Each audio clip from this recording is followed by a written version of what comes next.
Yay! This is recording 5, which should probably take us to 1 hour of recording uh, for the whole day. Um, it's an exciting moment. I think something just sparked something in me to do some recording and share it on my socials. I think on YouTube. So I think it's a great moment. I don't know what sparked it. I just thought about my channel. It's been hanging there, and I think I've dropped some 1 or 2 recordings. I'm forced to use the word monologue because it's me talking, me, myself, and I. I remember this song. Yes, my brother recorded it. Kuja nami nikupeleke dance floor, sijui tucheze na wewe, me, myself, and I, tutaruka. I remember that line. That song, I think it hit amongst our circles. It was a good song. It was a great song. So my cue here today is on this monologue. On this, it's on the buy now, lipa later model and slavery from way back and from now and from years to come, and how these models continue to evolve and how it's impacting our lives. It's for a moment it's like we are living in the past but in the present. The technology that we used before is just the same, only that it's being remodeled so that it sounds cool. And people will always ask why Radio Rewind. It's Radio Rewind goes back to the past, to the present. But you see that radio remains the same. It uses radio waves or those frequency to communicate some information. You know, for a long time you've had some radio stations just keeping the same frequency, not changing, just changing the name. I remember like Nation used to be Easy FM, then they moved to Nation. Yeah, only that at some point you used to have Kwetu FM. I think it was purely Kiswahili. So the rest just remains the same. I just picked radio to rewind our stories and to make it feel, to personalize this conversation, because there is one component of technology that doesn't miss in the house or equipment. That is radio. That is predominantly there. If you don't find a radio, you'd have probably found a lamp or that torch that had a radio. Yeah, those that are started using solar and maybe batteries. So technology does not merely evolve completely. It's just something that changes names and takes up new forms. Even with programming models that are used in humans and in societies, or in propagating ideas through organizations or through research, are just merely the same. It's just things changing names and fashioned and sold to you as so cool. So you picked it up. You pick it up because you see it in. It's advertised to you on radio. It's advertised to you on TV, or now on social media. So you feel like it's cool, so you pick it up. So it's up to you to decide, is it this stuff that is being sold to me, is it something that I can work with, or I can just shove it and say to hell, fuck it off. Today, before I was recording, and an idea came to me. The idea was, have you ever at some point like had a Luo man or why am I using a Luo man? I just heard a man saying, let's stick to a Luo man. Let's speak to my ethnicity. And on my earlier monologue recording, I'd mentioned about I'm from the Luo tribe.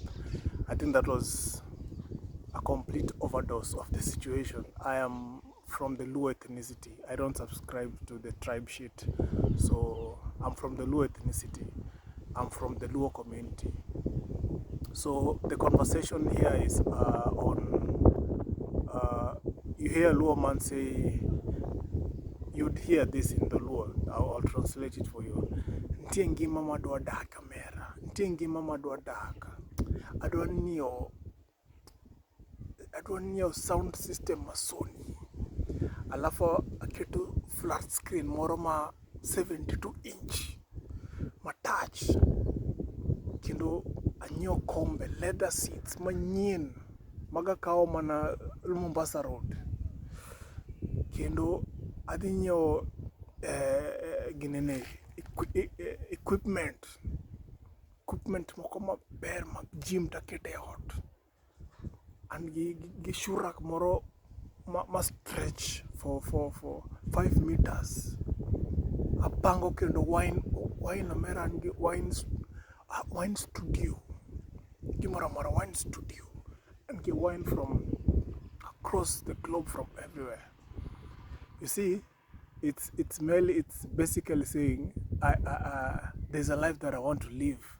To buy a Sony TV 72 inch, to buy leather seats, to buy some carpets, to have a foot long of shoe rack, you know, to have a wine bar in my house and stuff like that. So that is the life that someone wants to live. It's already act in the mind. So that person has programmed himself already. But, you know, maybe, or yes, he does not have the money. This happens to a lot of us. Maybe you do not have the money, but you've already tuned your mind that that is what you want. But some people do not go to an extent of saying, I want to get all this through my hard work or through my smart approaches to life, to do some business here and there, and they click, and that's what brings in those resources, those furnishings. And so by and by, this man is working, probably is earning some 100K or something, because for you to think about that life, you might have experienced it somewhere, or you just want to elevate yourself. So it's for you to feel like it's very easy to make that shift. Then you're earning some good money somewhere, but you cannot finance that wholly, completely at once.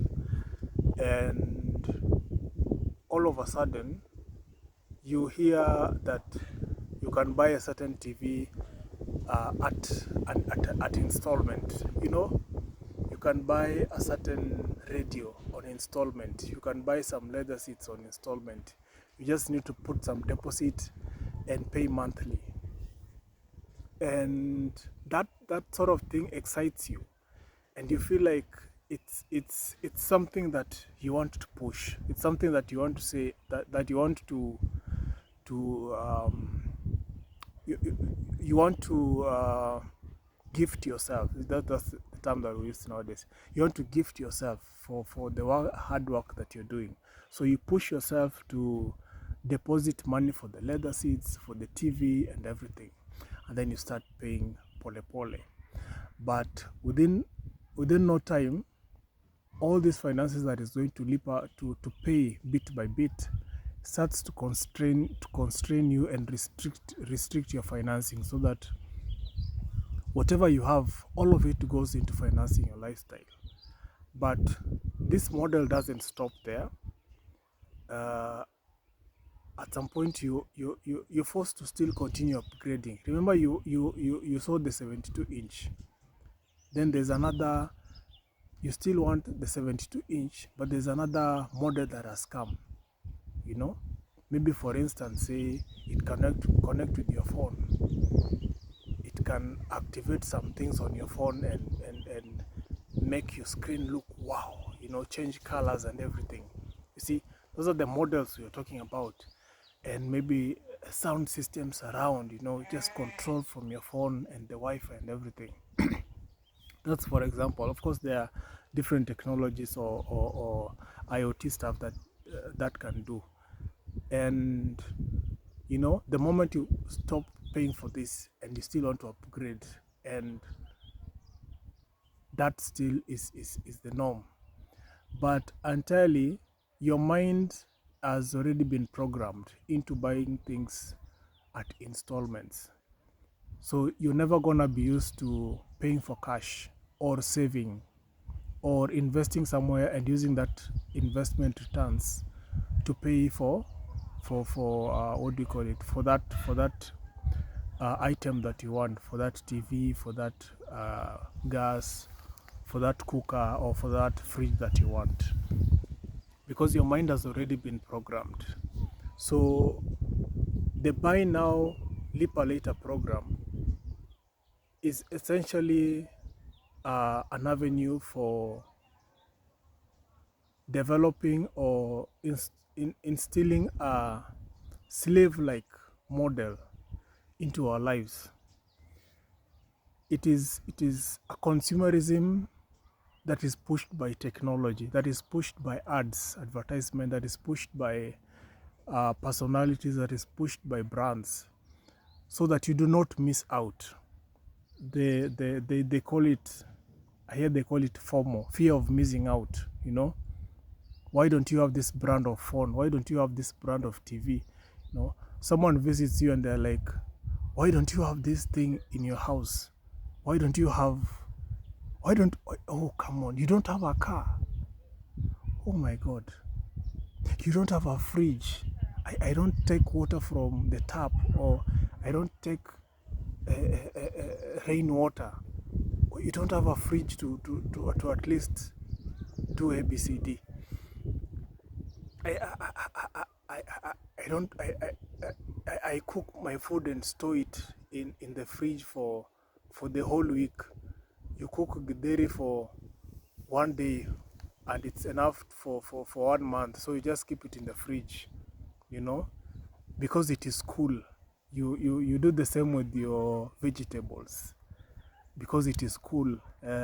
It's good to store it, you know, so that when you have visitors, you just tell them, ask them, what are you going to cook? Today on our menu, we have githeri and nyama, and you've already bought meat. It's stored in the freezer somewhere. So it's just about defrosting it and cooking and serving.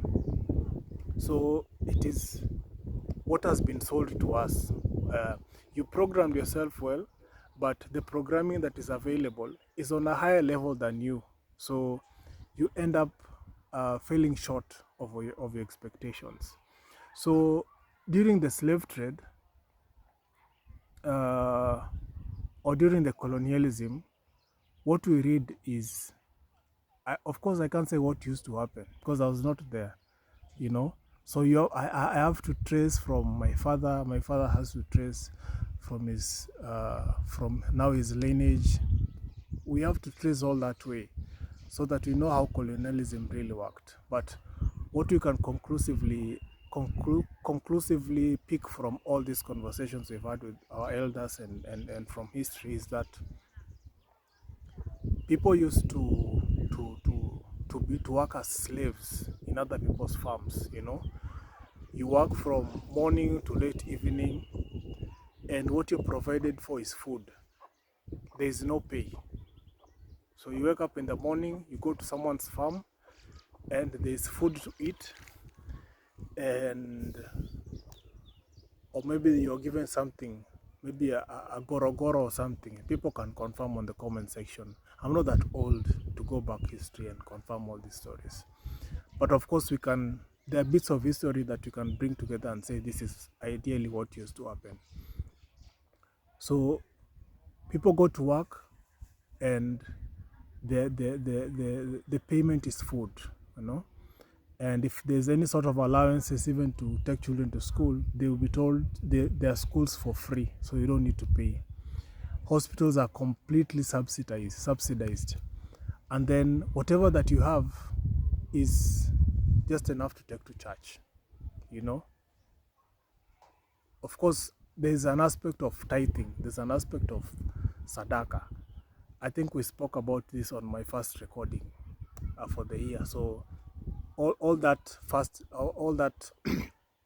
all that goes to tithe and sadaka. The aspect now of slavery, that is the model, that was how it was created. But right now, because the indoctrination then was forced labor, you know, you are conscripted into the army, or you're conscripted into large farms to do hard labor, you know, forced labor, and the only thing you're paid is food. But nowadays, what is there is that you are employed, because now the model shifted from that slavery. Now because slowly they were bringing forced hard labor, then they brought education, then there's indoctrination. Now people are going to school, but the indoctrination aspect is such that you're able to sustain 8 or 4 or those 8 plus 4, that is 12, that is 16 years in an institution, which means you can stay in a farm for that long, for 30, for 20 years without kuwa kichwa ngumu. That's what they say. So when people are breaking away from this system, it worries them so much. So now now people are going to work, but you're not paid food, you are paid a salary. And now this salary that you're paid, remember, even during the slavery, there was some tax that was paid. I remember reading about heart tax or something. So remember now, what you are paying for what instead of food, now you're given salary, or their commissions and their allowances, and those are given to you so that it compensates for the work that you've been doing from morning till evening. And it happens across the sectors, only that we tend to say if you're self-employed, you're free. But remember, if you do not work, you cannot eat. You will not have anything to pay for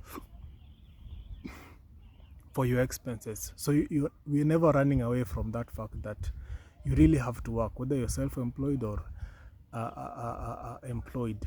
So maybe the people who are safe are the people who are trading on stocks, who are investing in is it real estate, in REITs, people who are trading in offshore, who are doing offshore trading, you know, or people who have. So those are on the higher level, you know, those who are willing to gamble some millions of shillings, so that the returns are so high it can finance their lifestyle, so that they don't need to constrain themselves to an 8 to 5 work. Of course, every one of us wants to aspire or yearns to be at that level, but of course the society has been modeled or labeled into categorized, so that you do not miss to be in any point. Even if you are unemployed, there's some different levels of being unemployed. There are those who are employed but they are getting something, and there are those who are unemployed and they don't have anything, you know. So you say in the law we say otek, it's difficult. So slavery shifted from that model to this model. So now the buy now, lipa later model, it's something of great concern. Yeah, so I'd taken a break. So the greatest concern about the buy now, lipa later model of the modern age is that you pay for something, You make a deposit, for example, for a phone. You make a deposit, and you're given like 12-year period, 12 months period to repay. So if a phone costs like 20,000, maybe 15,000, and you opt to pay lipa pole pole, the model would take you, like, for the 12-month period, you might end up paying something like 25,000.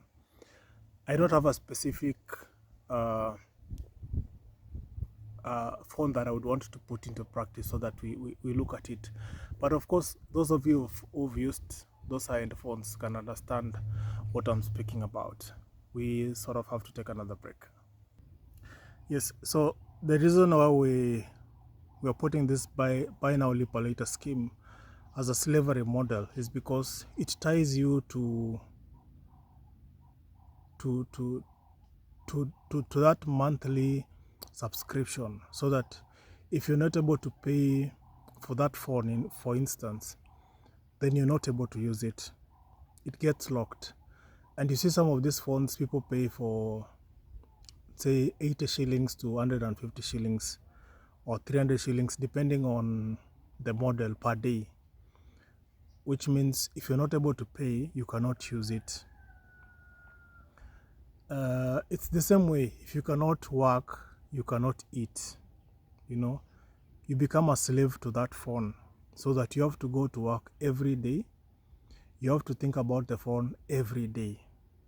Like, it's sort of part of your financial draining items. It drains money from you. At some point, some of these phones break completely, and there's no one to help you to sort out that issue, that mess.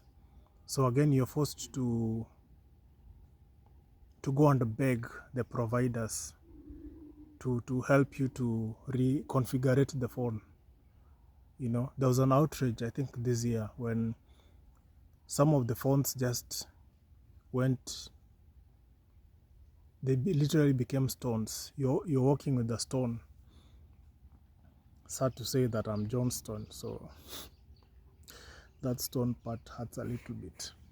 But the true essence of this communication is that slave replication of this into technology, and the scale to which now this happens is mind-boggling. And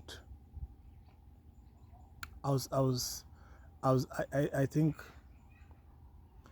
what I've said is, when I'm doing a lot of these monologues, and you find a moment where it connects to something that happens. And one of those things that I mesmerizes me is, I've been in the village here for a while now, and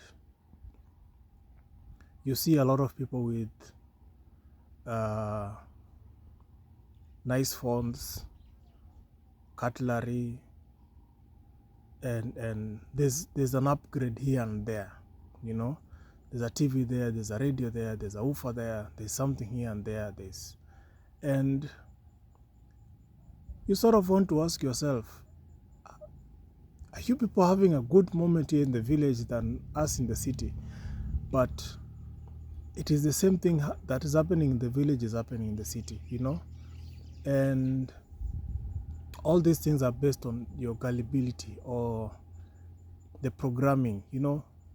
These things do not happen without advertisement. So it's something that somebody has seen on radio, or has heard from a friend. Then they have decided, oh, I can also have this, I can also own this for just a fraction of the price. Then I pay pole pole. And for some moments now, we have not now only Kenyans who are giving out these products, but you have foreigners. I'm not sure if they've passed through immigration, but they're operating deep in the villages. Like, it's a new phenomenon. I I come to the village and you meet a white person or a Pakistani or an Egyptian, and you asking yourself, are these missionaries? What are these missionaries doing in the village? I thought the gospel had already been introduced. Now we can only wait for large crusades to happen. But now we are no longer having missionaries. We are having uh, uh, uh, missionaries who are coming to sell carpets, cutlery, dishes, carpets, TVs, radios, solars, and it's a new phenomenon. And even that thought of, by the way, missionaries had not crossed my mind. So now that it's crossed my mind, so yeah, missionaries, tech missionaries, furnishing missionaries, deep into the villages. They're no longer spreading the gospel. They're spreading technology and new stuff for people to use. And by the way, it's not a big deal if you want to have them in your house. No one is constraining you or constricting you from having fancy items in your house or in your community. It's just that you don't boggle yourself into huge useless debts that constraining you from living the good life. Because of course, something is, if you do not pay for this stuff, they come and take them away. And then I don't want to go to that part, but the concept in itself is heartbreaking, to say the least. It's a slavery model that has outsmarted a lot of people. We usually have this conversation in our community, and we say, if our ancestors realize what we are going through, then they're going to slap us. If they would meet us, if we pass on to the other realm, they would be going there and they were being slapped, because then they are wondering, why did we all go to school?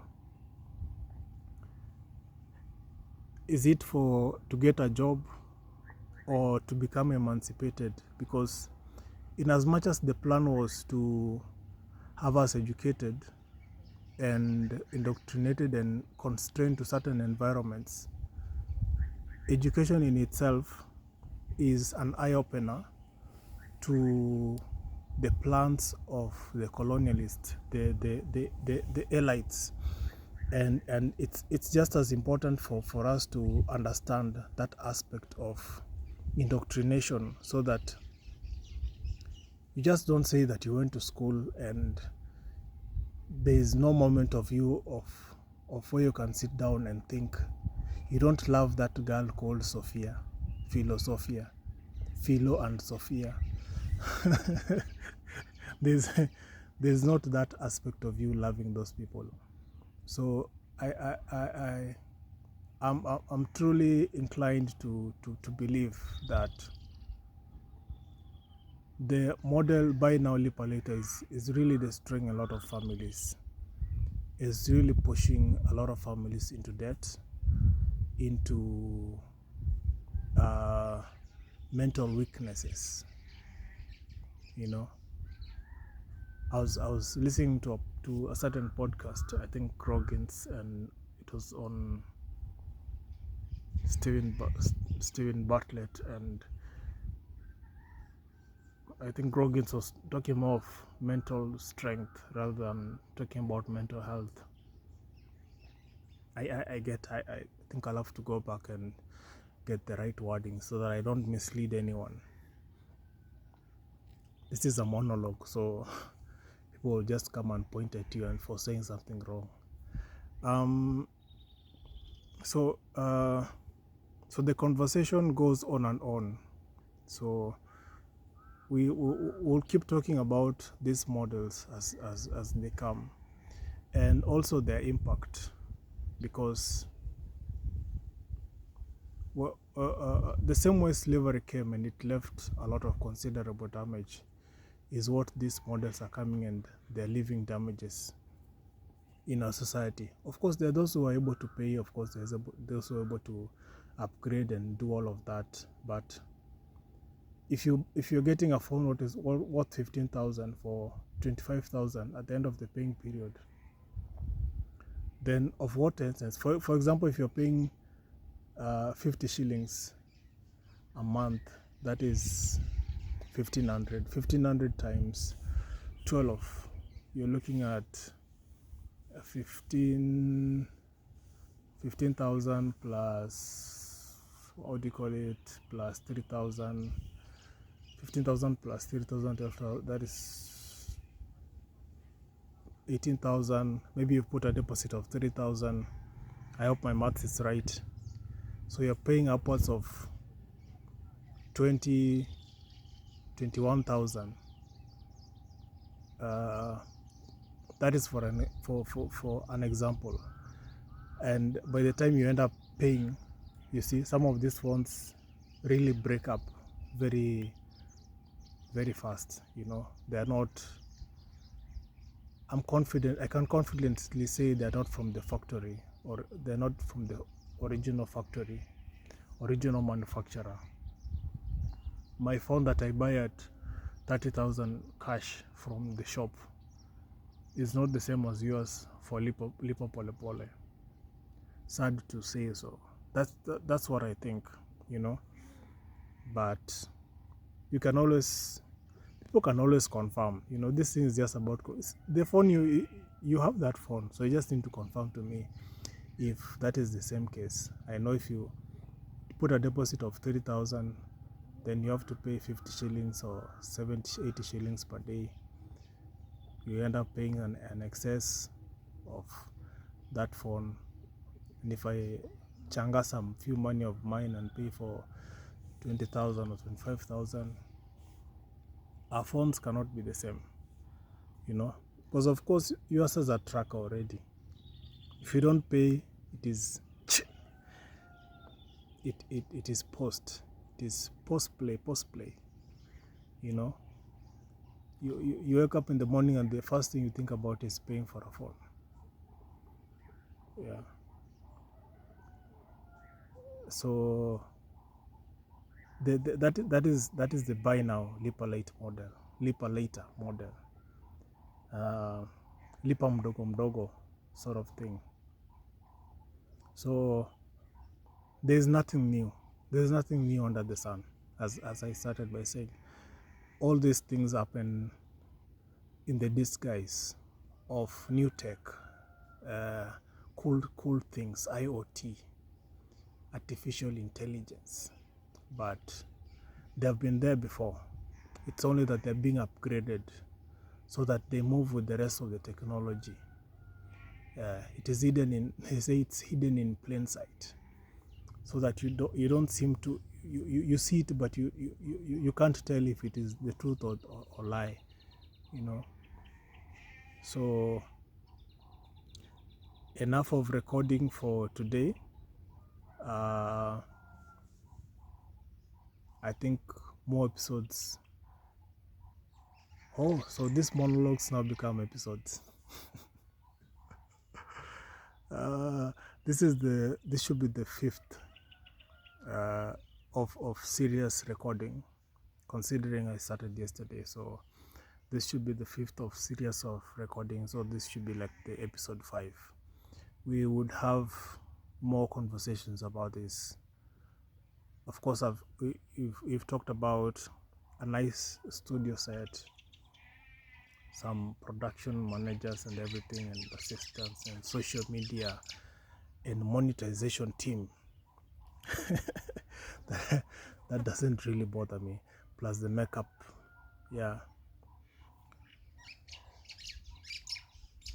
So let's we're not gonna catch up because we're not streaming, This is just a recording. So from wherever and whenever you listening to this, recording this monologue, have yourself a great moment.